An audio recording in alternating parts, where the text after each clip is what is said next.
Olá, você internauta, obrigado mais uma vez por estar conosco em mais uma edição do nosso programa Opinião, aqui no seu DGABC TV. Você já sabe, um espaço para discussão política, onde a gente tem muita informação, onde a gente fala um pouco do cenário, entrevista os atores responsáveis aí pelo cenário político do Grande ABC e do estado de São Paulo, do Brasil, enfim, é um espaço que você já sabe, destinado para você ter muita informação.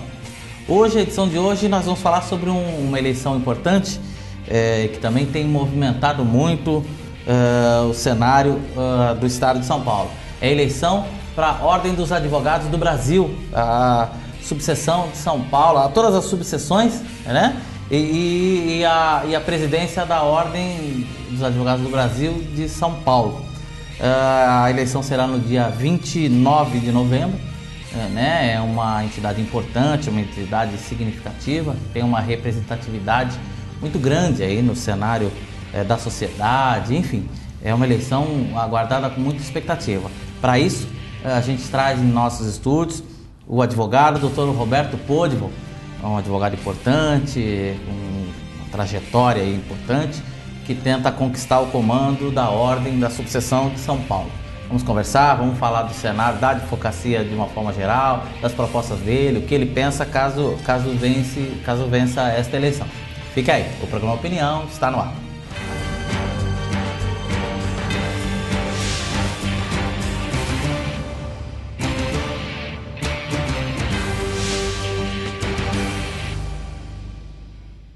Mais uma eleição importante neste ano, não só a eleição municipal, tem o segundo turno aqui no Grande ABC em 3 cidades no dia 28 deste mês, mas também essa eleição da Ordem dos Advogados do Brasil, que está movimentando muito o cenário. Doutor Roberto, muito obrigado pela sua presença aqui, primeiramente. É um prazer recebê-lo aqui nos nossos estúdios para falar sobre essa eleição, sobre a advocacia em geral. O prazer é meu, é uma honra estar aqui com vocês e espero que a gente possa ser bastante elucidativo aí com quem está nos assistindo. Maravilha. Doutor, o senhor representa nesta eleição a oposição, né? O senhor defende um time diferente do que está à frente da OAB atualmente. O que difere a sua candidatura das demais e principalmente da candidatura da situação? É isso, nós temos alguns grupos, a princípio 5 chapas concorrendo à Ordem e nós fazemos parte, acho que da chapa, se eu posso dizer assim, pura de oposição. Nós nunca participamos da Ordem, nosso grupo nunca esteve na Ordem, diferentemente de outras chapas que sempre estiveram fazendo parte da chapa da situação e por circunstâncias que não vem ao caso agora, acabaram saindo e cada qual lançou uma chapa diferente. Nós não, nós ideologicamente tivemos sempre afastados da gestão que está ali e acho que efetivamente representamos a oposição na Ordem dos Advogados de São Paulo. Na sua opinião, que análise o senhor faz do atual comando da OAB de São Paulo? Eu acho que a Ordem precisa mudar, faz bem para a democracia a mudança. São 9 anos ininterruptos com um grupo no poder.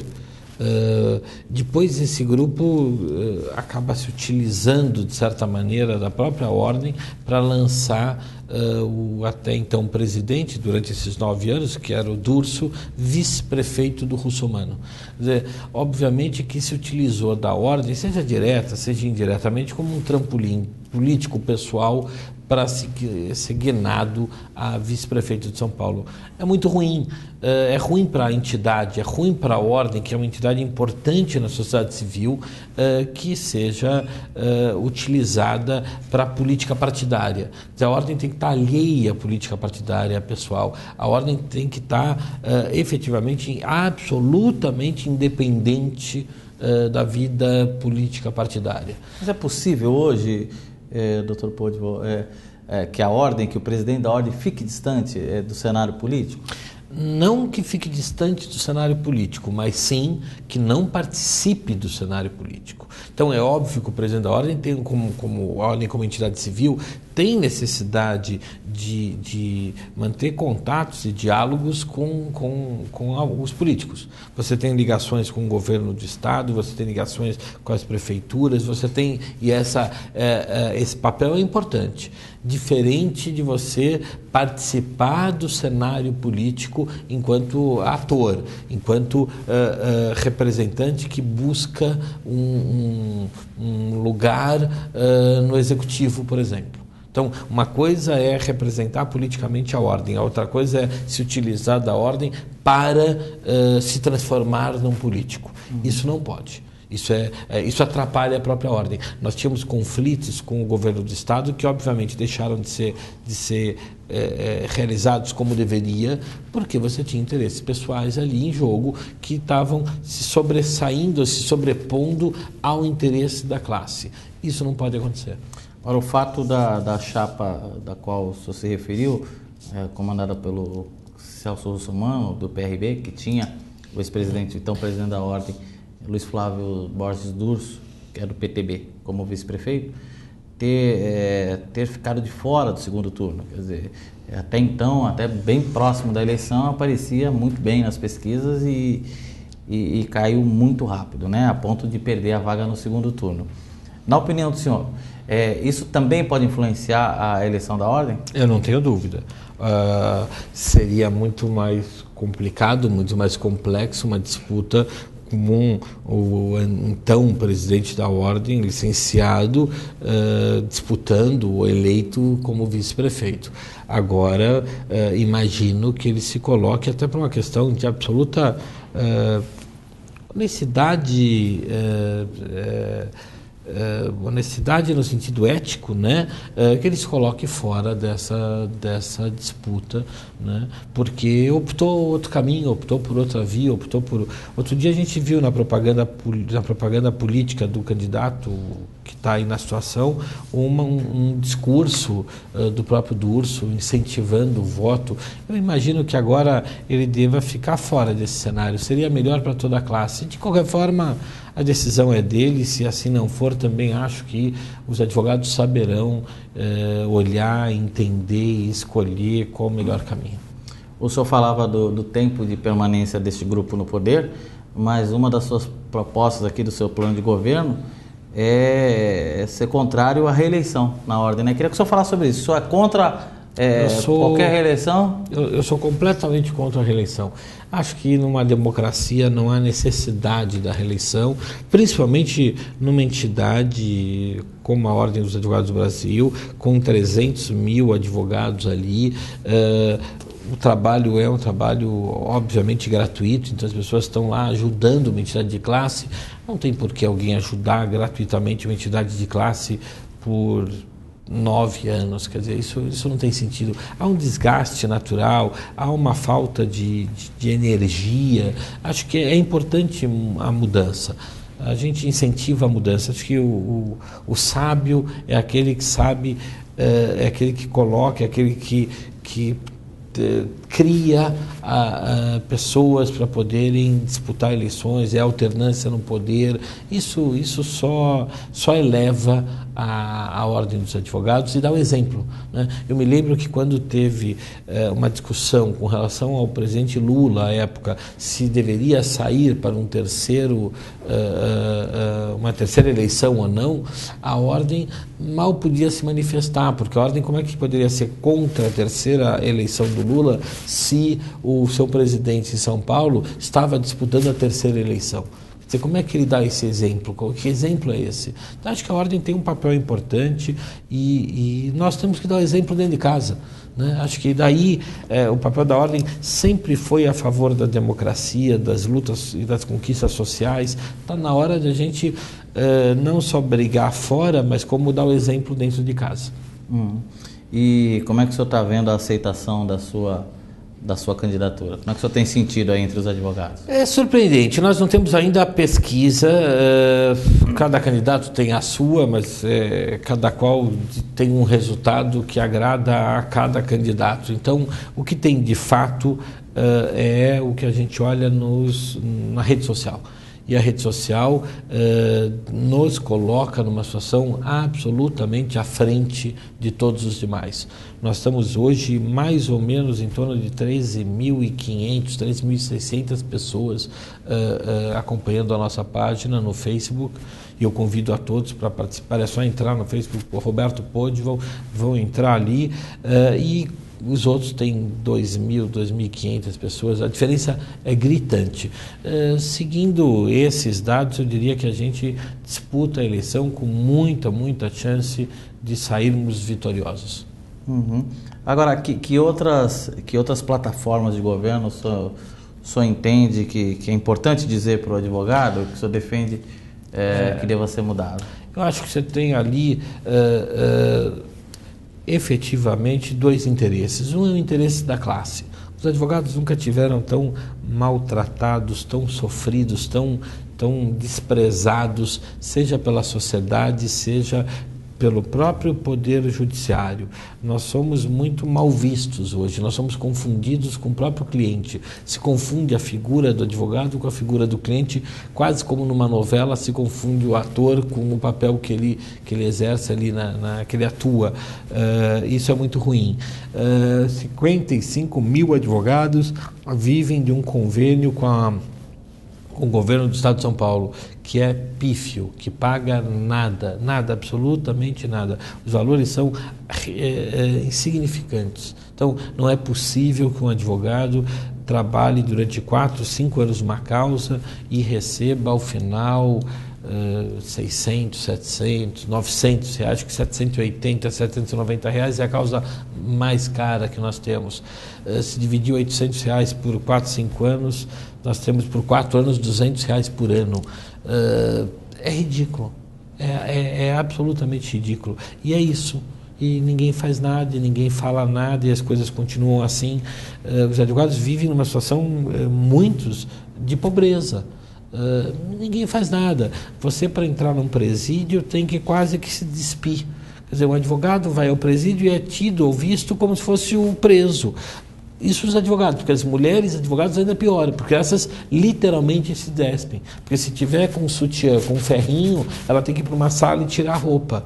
Então, como é que faz? Que respeito é esse com o profissional? Ele é um profissional, ir ao presídio é a função dele. Não é justo que, por conta de maus profissionais, que são uma minoria, todo mundo pague por isso. Não é justo que, por conta de um ou outro mau profissional, eu tenha que ser revistado e maltratado e confundido com o preso. Está errado. Tá? E eu não ouço ninguém. Isso quase que entrou na normalidade. Isso é quase como é assim, e nós somos maltratados. E cada vez mais. Chega, sabe? Chega, ninguém aguenta mais isso. Doutor, falando do exame da ordem, que é uma questão tão polêmica, a gente vê que cada vez mais aumenta o número de reprovações, o número de bacharéis de direitos reprovados no exame da ordem. Onde é que está o problema aí, na sua opinião, doutor? Como é que faz para corrigir isso? Eu tenho sido muito criticado, e talvez por falar o que eu penso, talvez por falar a verdade. Nem sempre falar a verdade pode ser melhor eleitoralmente, mas é assim que a gente é assim que eu sou, e não vou mudar, não para ganhar uma eleição, não é isso. Algo está errado. Que o exame da ordem é necessário, que não dá para acabar com o exame da ordem, não dá. Então, ele é um mal necessário. Agora, que não é possível você ter um exame da ordem que reprova 90% dos inscritos, isso não é possível. Alguma coisa está errada em algum lugar. Quer dizer, como é que fica? Você vai, se inscreve numa faculdade, paga 5 anos de faculdade, transporte, livro, custo, e para depois de 5 anos você não é capaz de passar no exame da ordem. Acho que as faculdades têm que ser vistas, isso não pode ser uma coisa só mercantil. A faculdade não está isso, como não está no mundo inteiro, só para ganhar dinheiro. É óbvio que ela tem interesse em ganhar dinheiro, mas não pode ser só o interesse financeiro. Ela tem uma função de formação e tem que ser cobrado. E a ordem tem um papel de cobrar. E por outro lado, não é possível um exame que reprove 90% das pessoas. Obviamente, o exame não está servindo para a finalidade que deve servir. Eu cheguei a ver algumas provas e tem perguntas com decoreba, com pegadinha, isso não, você não precisa de uma prova dessa. Essa prova não serve para os fins que estão aí, que é saber se o indivíduo tem capacidade mínima de advogar ou não. Não serve. As provas têm que ser revistas, a forma de fazer a prova revista, os estágios têm que valer.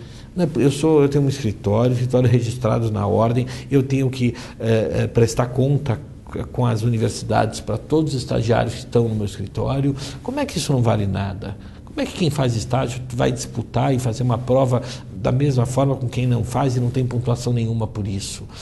Acho que está tudo mal feito. Está na hora de mudança, a gente não muda. Há 9 anos que nós estamos estagnados e nada muda na hora. A ordem que sempre brigou pelas grandes mudanças sociais, para dentro é absolutamente conservadora. Está na hora de começar a mudar. É porque é difícil até de entender, né, doutor? Quem está de fora... que tanta gente não consiga passar nessa prova, né? Não, e o que você faz com esse povo? Você tem 10% passa no exame, isso significa 10 mil por ano. Se 10 mil por ano tem carteirinha, você tem mais ou menos 90 mil por ano, um pouco menos, mas enfim, que se formarem não são nada. Como é que faz? Enquanto estagiário, você tem uma carteira da ordem, você tem direito de retirar o processo no fórum, você tem direitos e deveres. Então, eu, estudante de direito, no 4º e 5º ano, tenho uma carteira da ordem, pago a ordem e tenho direitos e obrigações. Aí eu me formei, não passei no exame e não sou nada. Fico num limbo, eu perco o direito que eu tinha enquanto estagiário, eu depois de um ano sem conseguir entrar na ordem, perco a carteira de estagiário, não tenho a de advogado e não sou nada. Então eu sou menos formado do que eu era estudante. Está errado. Ainda que você não tenha, outro dia me criticaram porque eu digo, olha, você tem que criar uma situação para esse pessoal. Eles não podem ficar no limbo. Qual que é essa alternativa, doutor? Eu acho que tem que criar uma profissão, seja bacharel em direito, seja paralegais, mas se eu tenho um estagiário que não passa na ordem, eu depois de um ano tenho que despedi-lo. Eu não tenho como registrar ele no meu escritório, porque ele não é estagiário e não é advogado. E eu tenho que mandar ele embora. Olha o problema social que eu estou criando com 90 mil pessoas por ano. O que eu faço? É fácil falar, não entra na ordem, paciência. Como paciência? A gente tem uma responsabilidade com esse pessoal. Tem que pensar alguma coisa, tem que repensar um pouco isso tudo. Sabe? É cômodo chegar aqui e falar, quem não entra, paciência. Como paciência? Paciência vai fazer o quê?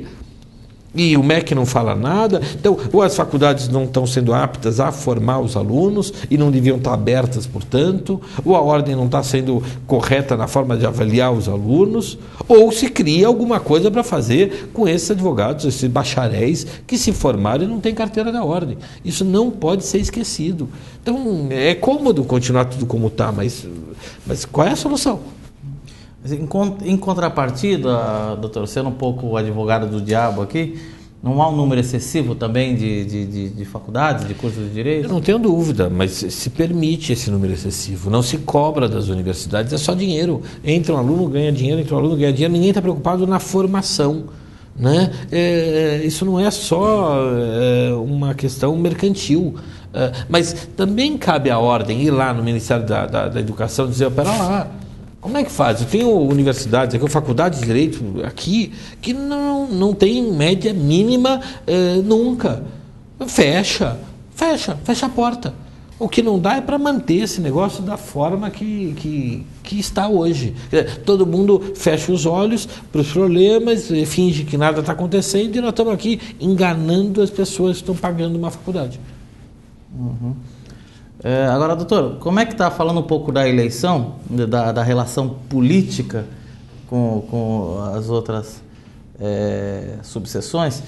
Como é que o senhor está vendo aí a relação? Como é que o senhor está construindo isso também dentre as outras 236? Constituição é muito difícil, porque você tem uma relação muito fechada, quase que num voto de cabresto entre as subseções e a Ordem e a Seção de São Paulo, que como está vinculada por conta financeira, você tem uma relação muito ruim, né? Então, politicamente, você tem que quebrar essa estrutura. Mas, embora os grupos políticos que estão aí no poder, em cada subseção, estão ali ligados umbilicalmente à Ordem de São Paulo, os advogados não estão.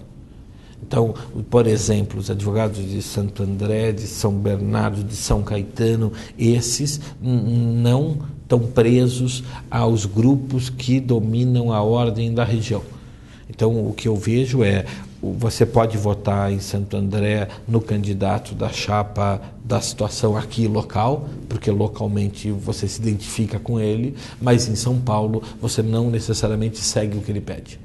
Então, a ideia é essa. Você pode votar em Podival, quando você for votar dia 29 para São Paulo, e votar aqui no teu candidato à ordem local. Até porque não importa quem ganha a eleição em cada subseção. Nós, ganhando a eleição em São Paulo, trataremos todos os presidentes de todas as subseções, não importa de que grupo político faça parte, de uma forma absolutamente democrática, correta, sadia e independente. Quer dizer, as subseções terão dinheiro, terão liberdade, terão autonomia para trabalhar e serão responsáveis com o que fizerem com a verba que for destinada a cada qual. Mas o tratamento vai ser bem diferente do que acontece hoje. Hoje, em muitos lugares, eu sou convidado a ir e minha presença é proibida pelo comando da Ordem de São Paulo. Isso, quando nós estivermos na Ordem em São Paulo, não acontecerá com nenhum candidato, com nenhum advogado. A Ordem não é de um grupo, a Ordem é de todos os advogados de São Paulo. E assim tem que ser tratado. Uma reclamação corrente, doutor Podival, e aí independente da corrente política do advogado ou das subseções da OAB, é a falta de estrutura que os advogados têm nos fóruns, quer dizer, poucas casas dos advogados, né? Esse é um problema também que é uma batalha que precisa ser travada, né, doutor? Eu não sei, não dá para saber exatamente o que fazem com o nosso dinheiro. São aproximadamente 300 mil advogados, nós estamos falando de por ano, algo em torno de 300 milhões de reais. Você não sabe, 350 milhões de reais. Onde vai esse dinheiro? Onde está sendo usado esse dinheiro? Outro dia eu falei disso, eles falaram, não, olha o balanço. Aí você pega o balanço não demonstra nada, não te mostra nada. Aonde está esse dinheiro? A gente foi ver outro dia o plano de saúde. Nós comparamos, na mesma empresa, fazia o plano de saúde dos advogados, dos promotores, dos juízes, dos, salvo engano, economistas e dos comerciários. Acho que era isso.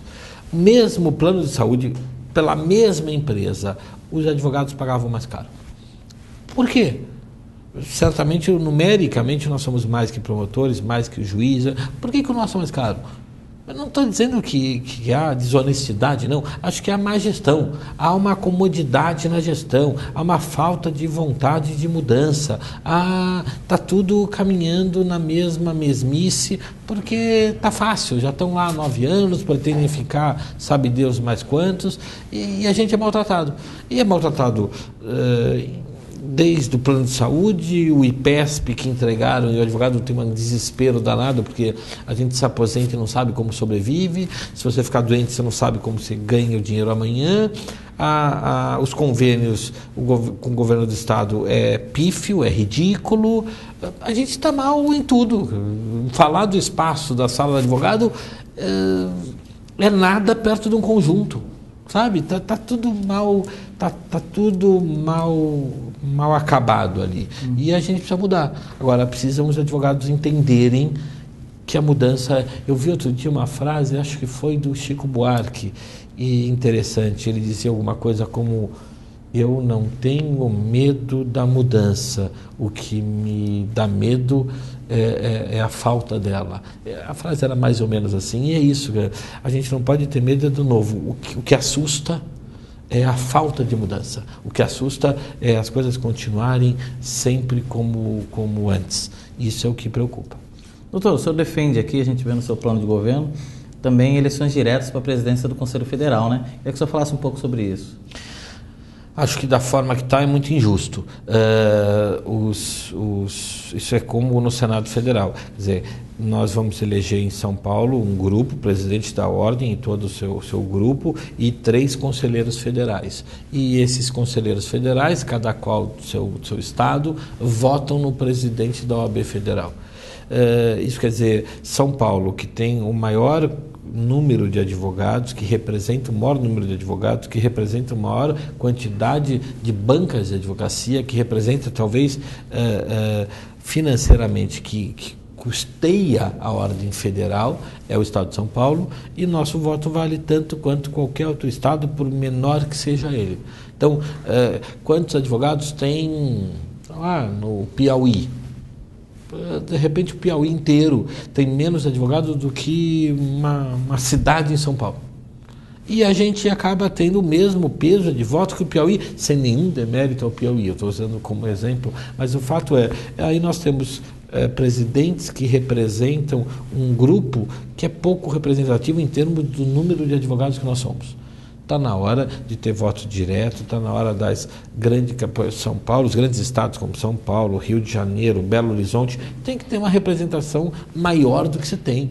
Porque senão nós vamos ter como representantes da ordem pessoas que efetivamente não nos representem. Então acho inclusive que a votação para chapas deveria ser como num clube.